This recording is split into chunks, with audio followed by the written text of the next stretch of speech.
یعنی اگر کمزور ہے دل میں ہی برا مانے, سامنے نہ آئے. عبداللہ بن عمر, عبداللہ ابن عباس, عبداللہ ابن زبیر, اس جیسے لوگ وہ بھی مومن ہیں, لیکن ظاہر ہے کہ یہ اس لیول کے نہیں. اور فرمایا اس کے بعد رائی کے دانے کے برابر بھی ایمان نہیں ہے اگر کوئی دل میں بھی برا نہیں سمجھتا. یہ جو حدیث ہے کہ تمام انبیاء کے ساتھ ایسا ہوا ہے, تو دیکھ لیں سیدنا حسین ابن علی ہی سامنے آ کے کھڑے ہوئے. صحیح بخاری میں ایک اور حدیث ہے 4827. اس حدیث کے کئی ایک طرق ہیں باقی کتابوں میں, المستدرک للحاکم کے اندر, سنن نسائی الکبریٰ کے اندر, اور اللہ بھلا کرے امام ابن کثیر نے تفسیر ابن کثیر میں سورۃ الاحقاف کی آیت نمبر 17 کے کانٹیکسٹ میں وہ سارے طرق ایک جگہ جمع کر دی ہیں. تفسیر ابن کثیر کے اوپر تو کسی کو اختلاف ہو ہی نہیں سکتا تھا, اور بخاری کی حدیث 4827 وہ بھی لی اور باقی اس کے طرق بھی ایک جگہ جمع کیے. اس سے آپ کو پورے سینیریو کا اندازہ ہو جائے گا.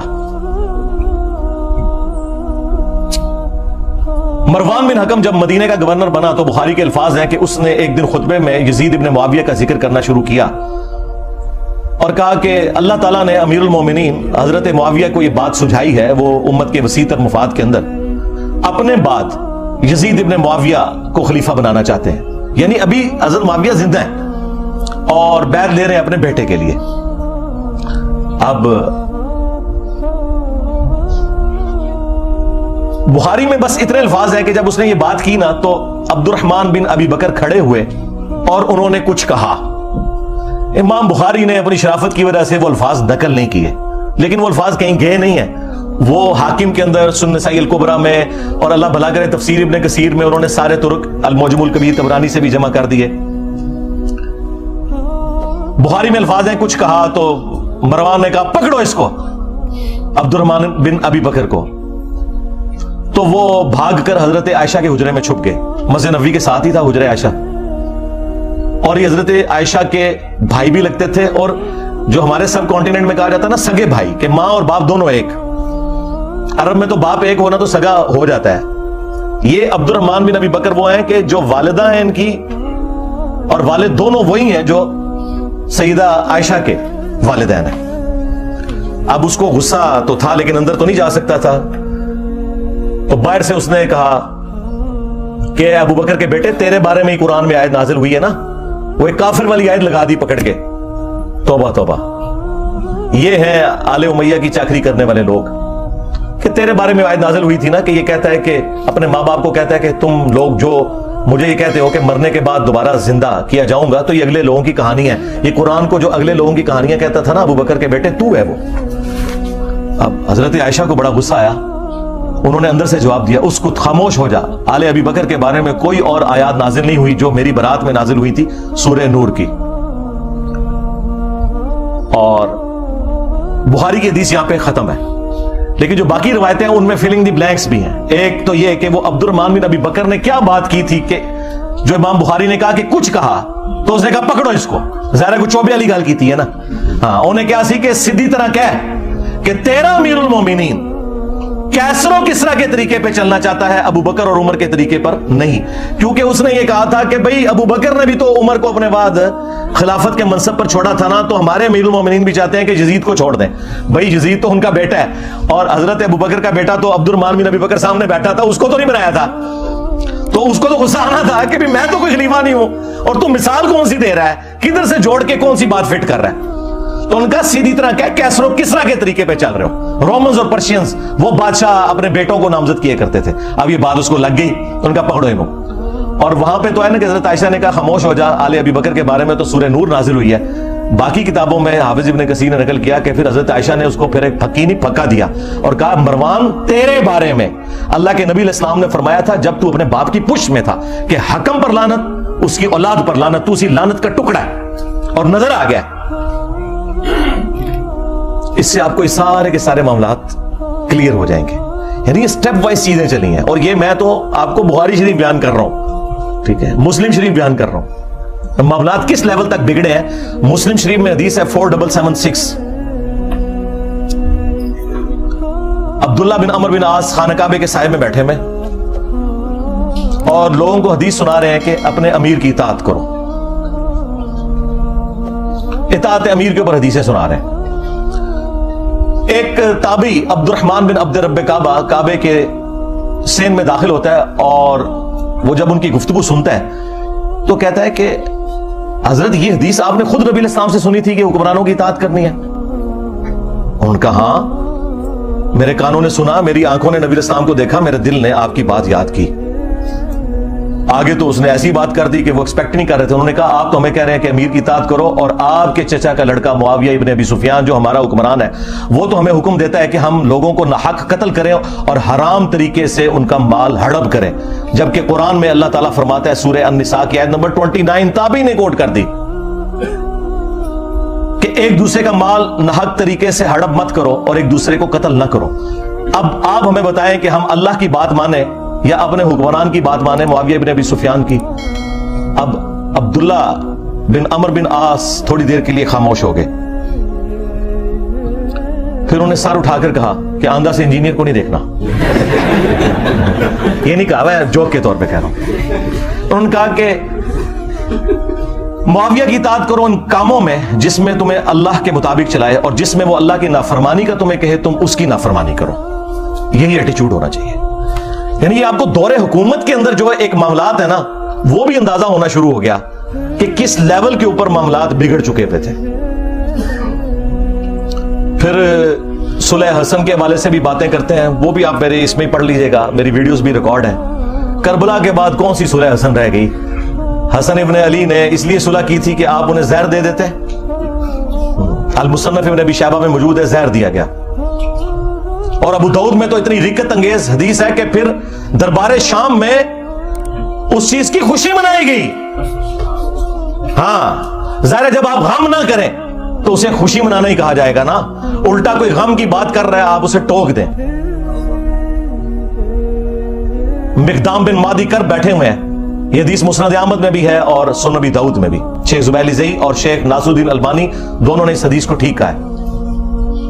مقدام بن مادی کر بیٹھے ہوئے ہیں امیر شام کے دربار میں, اور اتنے میں خبر پہنچتی ہے کہ حسن ابن علی شہید ہو گئے.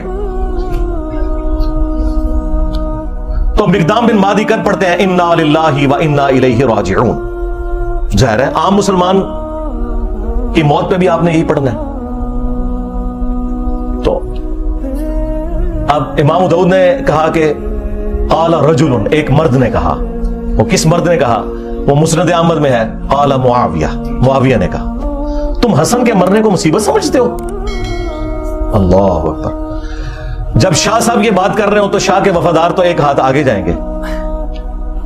وہاں ایک چمچا بیٹھا تھا امیر شام کا, اس نے کہا حسن تو ایک آگ کا انگارہ تھا جسے اللہ نے بجھا دیا. نعوذ باللہ. اس جملے کا مطلب آپ سمجھتے ہیں کیا ہے؟ یعنی حسن کے ساتھ ظاہر ہے یہ ایک پیس ٹریٹی اور صلح حسن ہوئی ہوئی تھی, کچھ شرائط تھیں, تو آگ کا انگارہ اس لیے تھا کہ کسی بھی وقت ان شرائط کے ٹوٹنے کے اوپر حسن قیام کر سکتے ہیں, جو ان سے ہم نے وعدہ خلافیاں بھی کی ہیں اتنی زیادہ, سوائے ایک خمس ملتا تھا, باقی تو کوئی بھی شرط پہ عمل نہیں ہوا. تو حسن آگ کا ایک انگارہ تھا جسے اللہ نے بجھا دیا. اب یہ بات حضرت مقدام بن مادی کرب نے جب سنی تو انہیں تو لگ گئی آگ. انہوں نے کہا کہ معاویہ تم نے مجھ سے ایسی بات کی ہے جس سے مجھے تکلیف ہوئی ہے. اللہ کی قسم میں اس وقت تک یہاں سے نہیں اٹھوں گا جب تک تمہیں بھی اسی طرح تکلیف نہ دو. اور معاویہ اگر میں سچ بولوں تو میری تصدیق کرنا, اور اگر جھوٹ بولوں تو کہہ دینا کہ میں جھوٹ بول رہا ہوں. پھر انہوں نے کہا کہ اے معاویہ کیا اللہ کے نبی علیہ السلام نے یہ نہیں فرمایا تھا کہ چیتوں اور درندوں کی کھالیں ان کو پہننے ان کو اوڑھنے سے کیا اللہ کے نبی علیہ السلام نے منع نہیں فرمایا تھا؟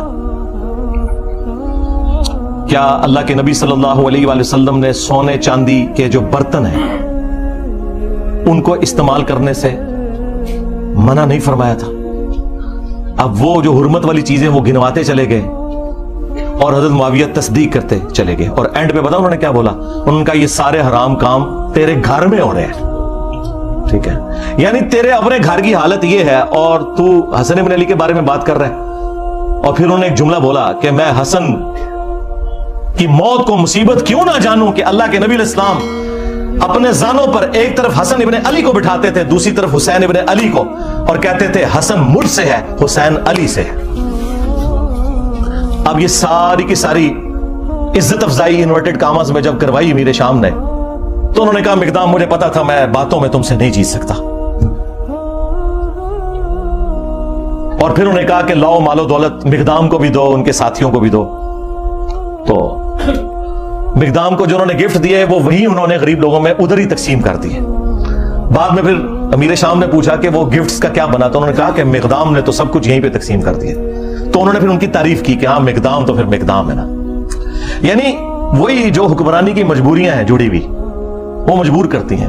کہاں بنو عباس نے شیعان علی کو استعمال کیا بنو امیہ کو الٹنے کے لیے، اور جب حاکم بنے تو بنو امیہ سے بھی زیادہ مظالم کرنے شروع کر دیے۔ کیوں؟ یہ بس ایک کرسی کا تقاضا تھا، یہ جس کے نیچے جاتی ہے نا اس کے اندر وہ ساری خرابیاں پیدا ہونا شروع ہو جاتی ہیں۔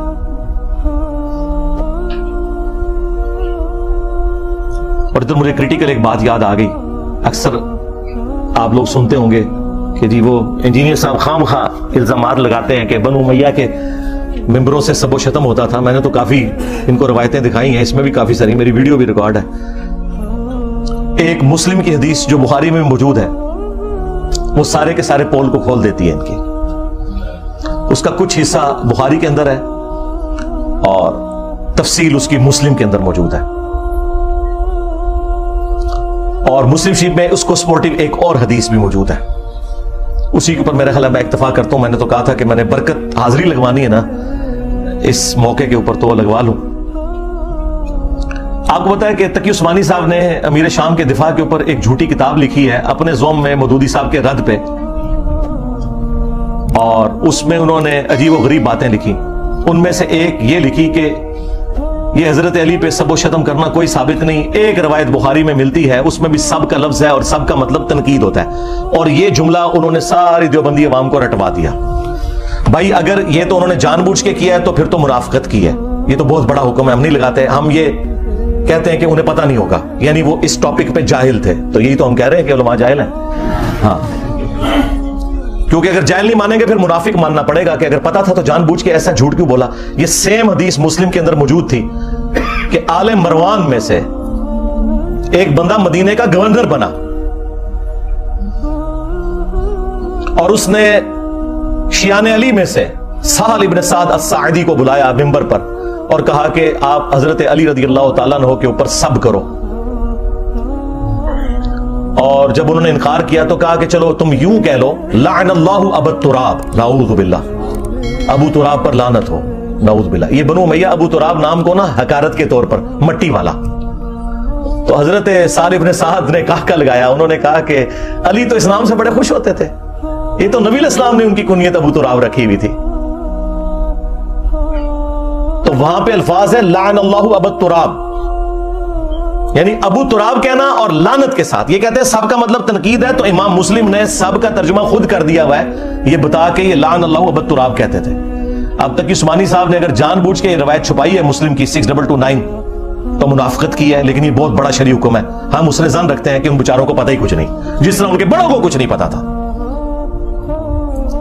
اب آ جائیں وہ حدیث 6220 امیر شام کے دربار میں حضرت سعد ابن ابی وقاص کو امیر شام کہتے ہیں کہ تجھے کون سی چیز روکتی ہے؟ الفاظ امر معاویہ، معاویہ نے حکم دیا، تو سعد ابن ابی وقاص نے کہا کہ میں کبھی بھی علی کے اوپر سب یعنی کہ لعنت نہیں کروں گا، کیونکہ دوسری حدیث میں لعنت کے الفاظ موجود ہیں۔ تو انہوں نے کہا تمہیں کون سی چیز روکتی ہے کہ تم ابو تراب کے اوپر سب نہیں کر رہے؟ ابو تراب، اور یہ وابیوں کا جو ابا ہے نا ابن تیمیہ، اس نے اس روایت کو منہاج السنہ میں کوٹ کیا ہے، اور اس نے خود مانا ہے، اس نے فلنگ دی بلینکس کیا ہے کہ ماموں نے حکم دیا تھا سب کروانے کا، ان کا ابا مان کے گیا۔ اب یہ پتہ نہیں کیوں نہیں اپنے ابے کو مانتے، مسلم شریف میں لکھا ہوا تھا۔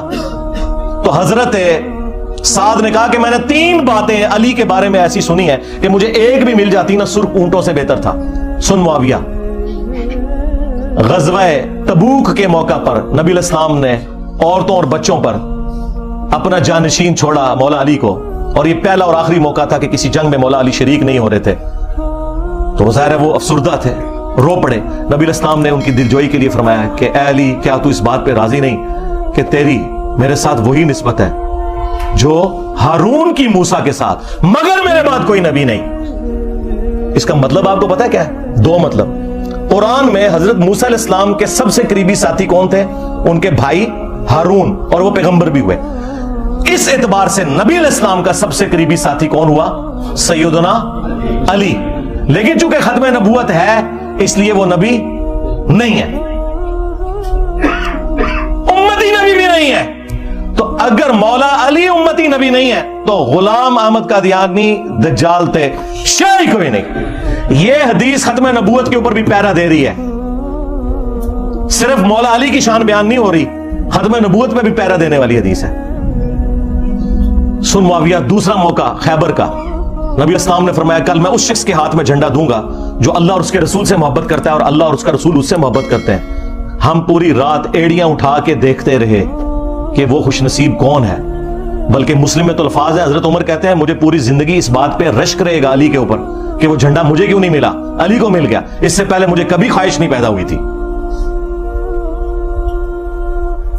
صبح نبی علیہ السلام نے حضرت علی کو بلایا, ان کو آشوب چشم تھا, اپنی مبارک لعاب دہن ان کی آنکھوں پہ لگائی, شفا ہو گئی, اور پھر انہیں روانہ کیا اور خیبر میں فتح ہوئی. اور تیسرا موقع جب نجران کے کرسچنز آئے نبی علیہ السلام کی بارگاہ میں, سب دلائل سامنے رکھ دیے, پھر بھی وہ ہر درمی پر اترے, تو آیت مباہلہ نازل ہوئی, ندعو ابناءنا ابناءکم ونساءنا ونساءکم وانفسنا وانفسکم ثم نبتہل فنجعل لعنت اللہ علی الکاذبین. اے نبی ان سے کہو اپنے بیٹوں کو لے آؤ, ہم بھی اپنے بیٹوں کو لے آتے ہیں, تم بھی اپنی عورتوں کو لے آؤ, ہم بھی اپنی عورتوں کو لے آتے ہیں, تم خود آ جاؤ, ہم خود آ جاتے ہیں, اور پھر اوپن میدان میں اللہ کے حضور دعا کرتے ہیں کہ جھوٹوں پہ اللہ کی لعنت ہو. اور نبی علیہ السلام نکلے مولا علی, حسن, حسین اور فاطمہ کو لے کر. حالانکہ آپ کی 9 بیویاں تھیں, ان کو نہیں لے کر آئے, وہ بھی اہل البیت ہیں, لیکن یہ اسپیشل پروٹوکول. اور کہا اللہم ہاؤلائی اہل بیتی, اے اللہ یہ میرے اہل البیت ہیں. یہ 3 فضائل دربار شام میں بیان کیے حضرت سعد ابن ابی وقاص نے, اس بات کی دلیل پر کہ میں مولا علی پہ کبھی بھی سب و شتم نہیں کروں گا. امام نووی جو ہے نا اہل سنت میں, اس کی آخری کوشش ہوتی ہے کسی طریقے سے نا بنو امیہ کے اوپر پردہ ڈالے. یہاں اس نے پتہ ہے کیا پردہ ڈالنے کی کوشش, اس نے کہا کہ وہ اصل میں میر شام یہ کہہ رہے تھے کہ مجھے کوئی علی کے فضائل سناؤ کیونکہ یہ لوگ گالیاں دیتے ہیں, میں ان کو قائل کروں. حالانکہ واضح الفاظ تھے امر معاویہ, معاویہ نے حکم دیا اور سعد نے انکار کیا. چلیں جھوٹ تو پکڑا جاتا ہے. یہ سیم حدیث خصائص علی والے چیپٹر میں سنن نسائی الکبریٰ میں اسی سند کے ساتھ مسلم شریف والی سند کے اوپر موجود ہے. اس میں آگے الفاظ ہے, سعد ابن ابی وقاص کا بیٹا کہتا ہے پھر جتنے دن حضرت معاویہ مدینہ شریف میں رہے حضرت علی کی تنقیص کا ایک جملہ اپنی زبان سے نہیں نکالا. میرے باپ نے اس طرح کا ڈانٹا تھا ان کو, تو پتہ چل گیا کہ ڈانٹا تھا. بلکہ اسی کتاب میں خصائص علی والا جو چیپٹر ہے سنن نسائی الکبریٰ کا, سعد ابن ابی وقاص کہتے ہیں کہ اگر یہ لوگ بنو امیہ کے لوگ میرے سر کے درمیان آرا رکھ دیں اور مجھے یہ کہیں کہ تیرے 2 ٹکڑے کر دیے جائیں گے, تو علی کے بارے میں کوئی غلط جملہ اپنی زبان سے نکال, تو میں اپنے 2 ٹکڑے کروا لوں گا. میں علی کے بارے میں ایک جملہ بھی ایسا نہیں بولوں گا ان کی تنقیص کا جو کچھ میں نے رسول اللہ سے اپنے کانوں سے علی کی شان میں سن رکھا ہے.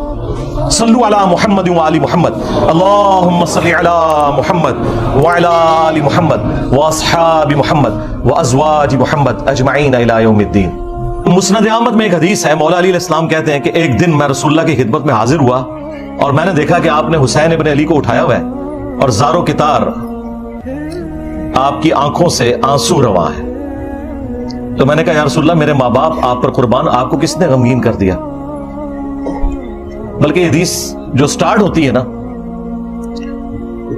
کہ نینوا نامی ایک مقام تھا, جنگ صفین پر جاتے ہوئے مولا علی علیہ السلام اپنی سواری پر یہ کہہ رہے ہیں اصبر یا ابا عبداللہ, اے ابو عبداللہ صبر کرنا.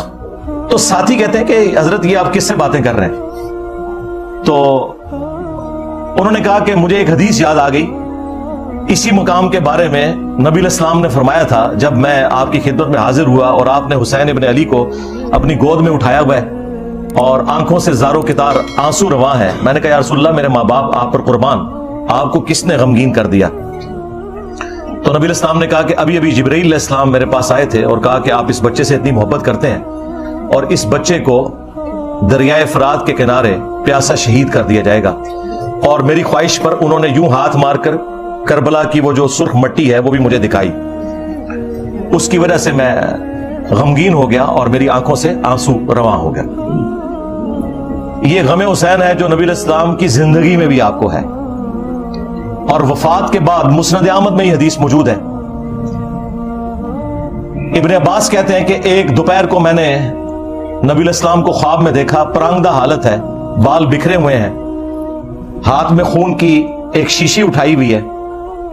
اور میں نے کہا یا رسول اللہ میرے ماں باپ آپ پر قربان، آپ کی حالت کس نے کر دی؟ آپ نے فرمایا کہ میں صبح سے حسین اور اس کے ساتھیوں کا خون جمع کر رہا ہوں. یعنی ایک تمثیل کے طور پر دکھایا گیا نبی علیہ السلام کو خواب میں. وہ کہتے ہیں میں گھبرا کر اٹھا اور میں نے وہ دن اور تاریخ نوٹ کر لی، اور بعد میں چونکہ اس زمانے میں تو کمیونیکیشن اتنی فاسٹ نہیں تھی، پتا چلا کہ اسی دن یعنی 10 محرم کو عاشورہ کے دن 61 ہجری کے اندر حسین ابن علی کو اور ان کے ساتھیوں کو شہید کیا گیا کربلا کے اندر. اب یہ حدیث مسند احمد کی اس پر گواہ ہے کہ نبی علیہ السلام اپنی وفات کے بعد بھی اللہ کی جنتوں میں غمگین ہے اس بات پر کہ حسین ابن علی کو شہید کیا گیا. بلکہ انڈیا پاکستان میں جو وہابی فرقے کے لوگ ہیں، دیوبندی اور اہل حدیث، ان کے جو بڑے بزرگ ہیں اسماعیل دہلوی، انہوں نے اسی حدیث کو نقل کر کے ساتھ لکھا ہے یزید پلید. اب یہ آج کل کے یزید کے جو وفادار ہیں، یہ پلید لوگ پتہ نہیں کہاں سے ہیں. ان کے بڑے تو یزید کو لکھتے ہی یزید پلید تھے کہ اس کی اس ایکٹیویٹی کی وجہ سے نبی علیہ السلام اللہ کی جنتوں میں بھی غمگین ہے. یہ باقاعدہ انہوں نے جو کتاب ہے تذکیر الاخوان ما تقویت الایمان اس کے اندر نقل کیا ہوا ہے، یزید پلید لکھا ساتھ، اور یہ حدیث کوٹ کی. تو غم حسین تو جاری ہے. صحیح بخاری میں حدیث ہے، یہ ترمذی میں بھی موجود ہے کہ حسین ابن علی کا سر کاٹ کر عبید اللہ ابن زیاد کے سامنے لا کر رکھا گیا، اور اس میں امام بخاری نے لکھا ہے برأس الحسین علیہ السلام، حسین علیہ السلام کا سر. امام بخاری نے حسین کے ساتھ علیہ السلام لکھا ہے. مولوی نے نا اردو ترجمے میں نا رضی اللہ عنہ کر دیا. اسلام 360 میں بھی عربی میں لکھا ہے علیہ السلام، اردو ترجمے میں رضی اللہ عنہ.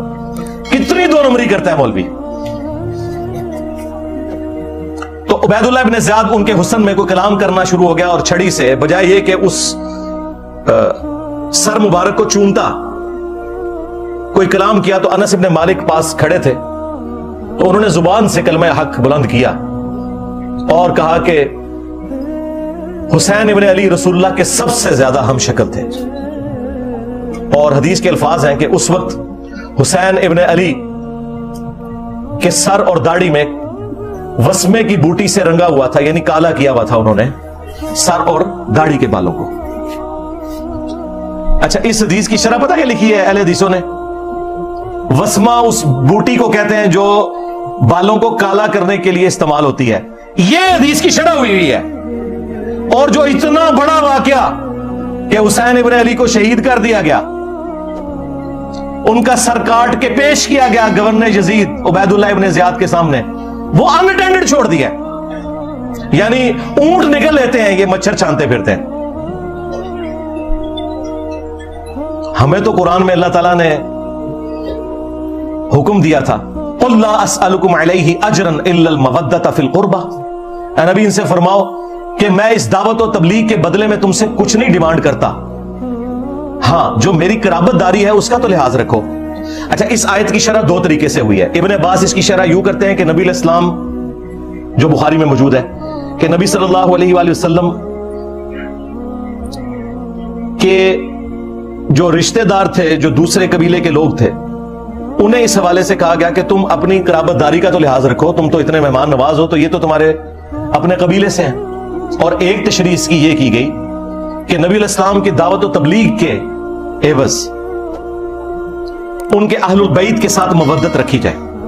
یہ عبداللہ ابن عباس کے شاگرد نے اس کی تشریح کی۔ ہمارے نزدیک یہ دونوں درست ہیں۔ جب کافروں سے کہا جا رہا ہے کہ میری رشتہ داری کا خیال رکھو، تو مسلمانوں سے تو بدرجہ اولا کہا جائے گا کہ تم میری رشتہ داری کا خیال رکھو، کیونکہ اس گھر سے سب کو دین ملا۔ اور اس کو سپورٹی بخاری میں سیدنا ابو بکر کا قول ہے، اور نقل کون کر رہے ہیں؟ عبداللہ ابن عمر، جن کے بارے میں بخاری میں آتا ہے کہ ان سے کسی عراقی نے مسئلہ پوچھا کہ احرام کی حالت میں مچھر یا مکھی کو مار دیں تو کیا کفارہ ہے؟ انہوں نے کہا کہ یہ پوچھنے والا کون ہے؟ ان کا یہ اہل عراق سے ہے۔ اور ظاہر عراق اس وقت شام کا صوبہ تھا، بعض لوگ کہتے ہیں عراقیوں نے مار دیا، شیعہ علی نے مار دیا، اور بھائی شام میں وفاقی حکومت تھی اور یہ صوبائی حکومت تھی، انہی کے انڈر تھی۔ اے عراقیوں، تم مجھ سے مکھی اور مچھر کا مسئلہ پوچھتے ہو؟ تم نے تو اللہ کے نبی کے نواسے کو قتل کر دیا، جن کے بارے میں نے نبی علیہ السلام سے سنا تھا کہ حسن و حسین دنیا میں میرے دو پھول ہیں۔ تو حضرت ابوبکر صدیق کا قول ہے بخاری میں، عبداللہ بن عمر کہتے ہیں کہ حضرت ابوبکر فرمایا کرتے تھے، محمد کے قرب کو اہل بیت محمد کے قرب میں تلاش کرو۔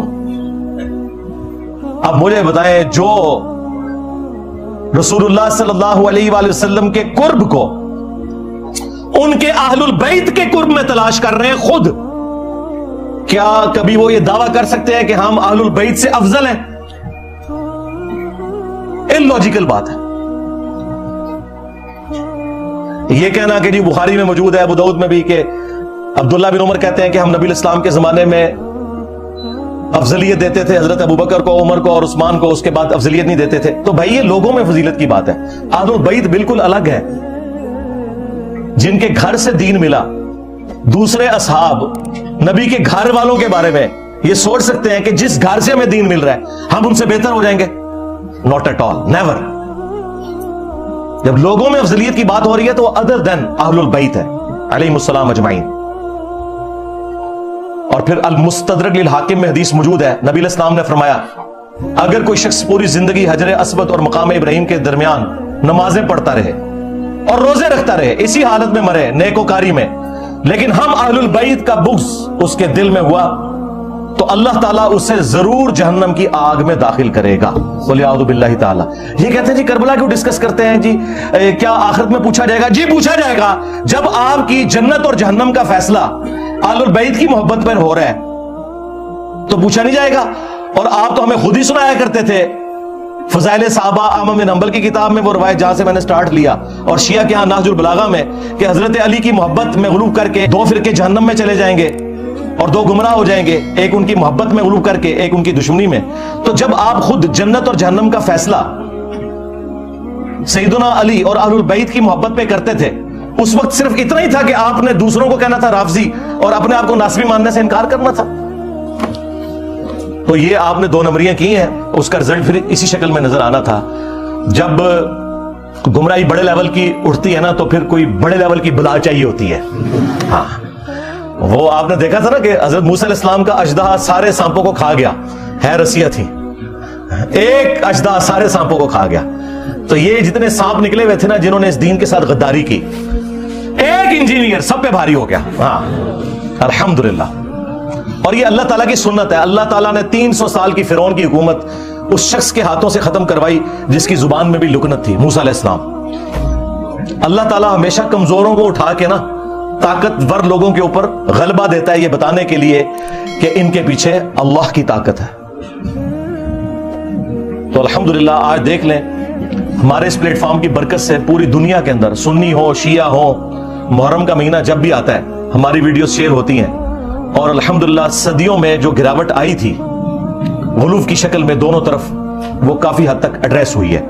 اور مجھے اب امید ہے کہ اب یہ راستہ اس طرف چل پڑا ہے کہ امام محمد بن عبداللہ المہدی علیہ السلام کے لیے یہ راہ ہموار ہو رہی ہے، کیونکہ یہ ہو نہیں سکتا کہ امام مہدی سنیوں میں آ جائیں اور شیعہ مان لیں، اور شیعہ میں آ جائیں تو سنی مان لیں۔ اس کے لیے ضروری تھا کہ سنی شیعہ کی تفریق سے بالا تر ہو کر لوگ اپنے ڈیفرنسز ضرور رکھیں، لیکن الٹیمیٹلی اس بنیاد کے اوپر قتل و غارت نہ کریں، اور اہل البیت جو کہ کامن ہستی ہیں ان کے ساتھ اپنا جو عقیدت والا معاملہ ہے وہ تو اپنی جگہ رکھیں۔